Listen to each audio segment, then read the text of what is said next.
ברוך אתה אדוני אלוהינו מלך העולם שהכל נהיה בדברו. I recently heard it repeated, and I want to share it with you. There is a very interesting episode in Twilight Zone where you see a woman's face wrapped totally with bandages. The surgeon coming into the room, you don't see her face, and he's going to take the bandages off. He has done a terrific job of plastic surgery. But he tells the woman, listen, with my best intentions, sometimes things don't come out as one wants. So you have to be prepared. Maybe it came out well, maybe it did not. He unwraps everything, and you still see only the neck of the woman, and the doctor is looking at her face and he says, I'm very sorry, but I failed. You'll have to be recluded now in a certain part of this world because you cannot participate in everyday life in the world. Then the camera shows the woman, beautiful, impeccable. But the other women in that world are all deformed.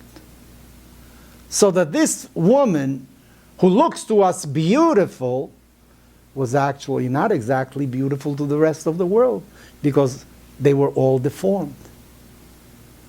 A very important lesson about how beauty depends upon one's studies, heritage, what one envisions as beautiful. Not necessarily is there agreement among all human beings as to what is beautiful. The Torah says that Abraham became old. Ve'avraham zaken. It's the first time that the word old for a human being is mentioned in the Torah. So our rabbis say in a commentary that people would die without looking old. People would always have the same appearance, except the moment came, you died, and that's it. So in a sense, it was actually a blessing, the appearance of old, because then each and every line in your face maybe represented a certain amount of experience. You could differentiate between human beings, between those that are young and those that are older, because the appearance told you what it was. In another episode, the Torah says that Jacob became ill, and his children came to visit him, and then he's going to die. But it's the first time that illness is mentioned in the Torah. So our rabbis say, there was a time when somebody lived, and suddenly he gave a big sigh, and that was the end of him. There was no illness. You know, when one has temperature, maybe that is an alert sign. Something is wrong with you.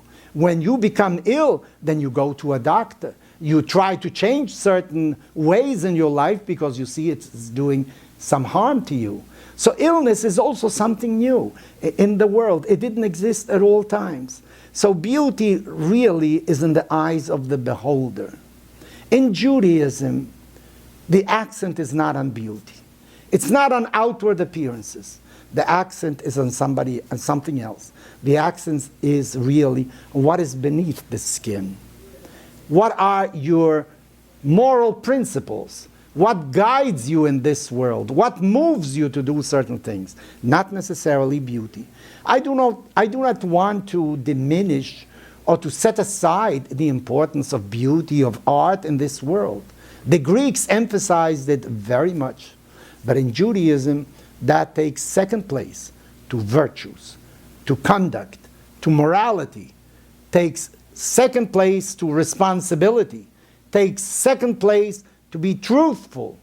So therefore, let us remember that beauty is really in the eyes of the beholder. In some cultures, certain parts of a female body are very important. In others, there are other parts that are important. Each tradition has its own way of looking at things. But Judaism emphasizes your moral living, your ethical behavior. That should be the guidelines of your life.